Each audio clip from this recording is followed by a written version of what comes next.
देश भर में कल चुनावी नतीजों को लेकर सियासी दल अपने अपने आंकलन लगा रहे हैं और अपनी अपनी जीत का दावा कर रहे हैं। इसी कड़ी में हरियाणा के परिवहन राज्य मंत्री असीम गोयल ने हरियाणा में भाजपा की एक तरफा जीत का दावा करते हुए राहुल गांधी पर तीखा हल्ला बोला है। परिवहन राज्य मंत्री असीम गोयल ने राहुल गांधी पर एक के बाद एक कई तंज कसे। असीम गोयल ने कहा कि अगले एक सप्ताह के अंदर अंदर राहुल गांधी देश के बाहर जाते दिखेंगे। वो नतीजों के बाद मीडिया को फेस नहीं कर पाएंगे। राहुल गांधी पर तंज कसते हुए परिवहन राज्य मंत्री असीम गोयल ने कहा कि ये आने वाले दिनों में अपनी नानी के घर दिखाई देंगे। असीम गोयल ने दावा किया कि कल भाजपा के पक्ष में नतीजे आएंगे और हरियाणा में 11 कमल खिलेंगे। मेरा मानना है जिस प्रकार से जन समर्थन, जन आशीर्वाद देश के जननायक प्रधानमंत्री नरेंद्र मोदी जी को मिलने जा रहा है और ये नारा दिया था अब की बार 400 पार।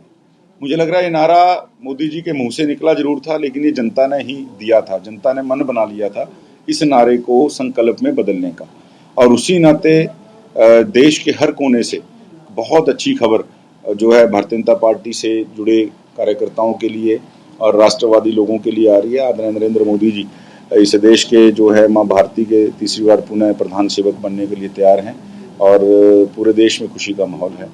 तो अच्छे समाचार जो हैं कल जो आज ये कहना समाचार हैं कल तक बिल्कुल पुख्ता हो जाएंगे। राहुल गांधी ने मानने से इनकार कर रहे हैं, कह रहे हैं कि 295 से ज़्यादा सीटें होंगी। आपको राहुल गांधी जी मैं हफ्ते के अंदर अंदर इस देश से बाहर उनको जाते हुए दिखा दूंगा। राहुल गांधी जी ने एडवांस में सारी तैयारी कर ली है और राहुल गांधी जी को खुद पता है कि जिस तरीके से कांग्रेस ने जिस गंभीरता के साथ चुनाव लड़ा है, उनका कोई चुनाव लड़ने का कोई सिस्टम ही नहीं है, ना उनके पास कोई संगठन है। तो राहुल गांधी जी को भी पता है ज़मीनी हकीकत, वो ज़मीनी हकीकत फेस करने के लिए आप साथियों के सामने वो आएंगे ही नहीं।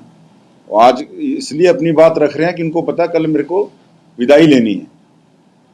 साडा चिड़िया दा चंबा है बाबूला से तुर जाना, नानी के घर मिलेंगे वो आपको। हरियाणा में जो है वो 3 सीटों की कम दिखाई देती है। देखिए, कार्यकर्ताओं ने बहुत मेहनत के साथ चुनाव को ज़मीनी हकीकत के ऊपर लड़ा है और हमारा मानना है हम 10 की 10 सीटें और 11वीं जो है करनाल विधानसभा का उपचुनाव हुआ है, 11 के 11 कमल जो है हरियाणा में खिलने जा रहे हैं। अनथक मेहनत भारतीय जनता पार्टी के कार्यकर्ताओं ने की है और अनथक प्यार, आशीर्वाद, समर्थन जो है लोगों ने देश के जननायक प्रधानमंत्री नरेंद्र मोदी जी पे रखा है। 11 की 11 कमल जो है हरियाणा में खिलने जा रहे हैं। नौकरी में आरक्षण के मामले में हरियाणा सरकार को हाई कोर्ट से झटका लगा है। ऐसे में इस मुद्दे पर जहां युवा निराश नजर आ रहा है, वहीं विपक्ष इस मुद्दे पर सरकार को जमकर घेरने में लगा है। विपक्ष द्वारा की जा रही बयानबाजी पर परिवहन राज्य मंत्री असीम गोयल ने तीखा पलटवार किया है। असीम गोयल ने मामले में युवाओं को निराश न होने का आश्वासन देते हुए कहा कि सरकार इस मामले की अंत तक पैरवी करेगी और सुप्रीम कोर्ट में भी मामले की पैरवी की जाएगी। असीम गोयल ने कहा कि वंचित को संचित करने के लिए और शोषित को पोषित करने के लिए सरकार ने अनूठा कदम उठाया। असीम गोयल ने विपक्ष पर तीखा तंज कसते हुए कहा कि ये सीएलयू और भर्ती गैंग की दुकान भाजपा ने बंद की है। कांग्रेस की चाहे केंद्र की सरकार रही हो या हरियाणा में भूपेंद्र सिंह हुड्डा की सरकार, इन्होंने अपने काल में इस कदर घोटाले पर घोटाले किए हैं कि आज इनके दिमाग में घोटाला ही है। इनके राज में नौकरियों की मंडी सजती थी। कांग्रेस पर भड़कते हुए असीम गोयल ने कहा कि आज हुड्डा और सुरजेवाला बोल रहे हैं, लेकिन इन्होंने अपने राज में एक जरूरतमंद बच्चे की नौकरी नहीं लगने दी। उन्होंने कहा कि इनका हाल छाछ तो बोले बोले छलनी भी बोले वाला हो गया है। उन्होंने कहा कि हमारी सरकार गरीबों के कल्याण की सोचने वाली सरकार है। उन्होंने कहा कि हमारी सरकार द्वारा किए जा रहे भलाई के काम विपक्ष से देखे नहीं जा रहे। और युवा काफी इसको लेकर निराशा में है। देखिए, सरकार पहली बार हरियाणा के इतिहास में ऐसी सरकार आई जिसने वंचित लोगों को संचित करने के लिए, जो शोषित लोग हैं उनको पोषित करने के लिए सरकार ने अपने आप में अनूठा कदम उठाया कि इन लोगों को 5 अंकों का, जिनके घर में आज तक कोई नौकरी नहीं रही है, उनको लाभ मिलेगा।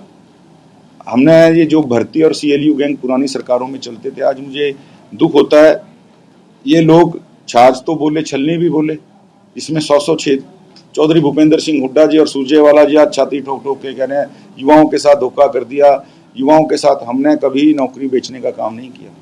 इनकी सरकारों में दुकानें लगती थी, सजती थी, मंडियां सजती थी नौकरी के लिए, दाम बकायदा आउट होते थे।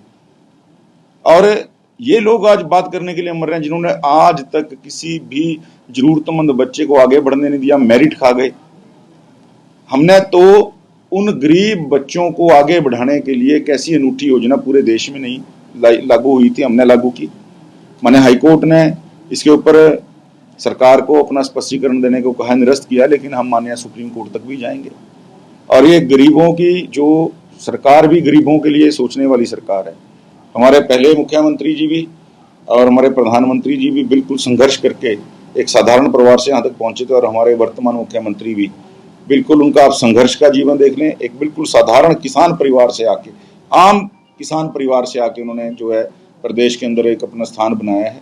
और आज हम बिल्कुल उनके नेतृत्व में इस लड़ाई को अंत तक लड़ेंगे। मैं युवाओं को कहना चाहता हूं आपके माध्यम से, कोई निराश होने की जरूरत नहीं, सरकार उनके साथ है।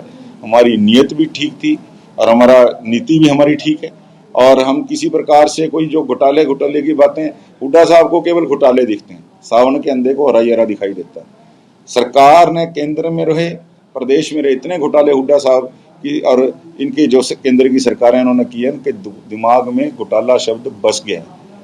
और आज ये गरीब बच्चों की एक भी भलाई का काम सरकार द्वारा हमारी देख नहीं पा रहे। मैं विश्वास दिलाता हूँ आपके माध्यम से, हमारी सरकार ने इस प्रथा को शुरू किया, डट के लड़ाई लड़ेगी। हम उन सब बच्चों के साथ हैं, घबराने की जरूरत नहीं। उनकी जो लड़ाई को अंजाम तक पहुंचाया जाएगा, पॉजिटिव अंजाम।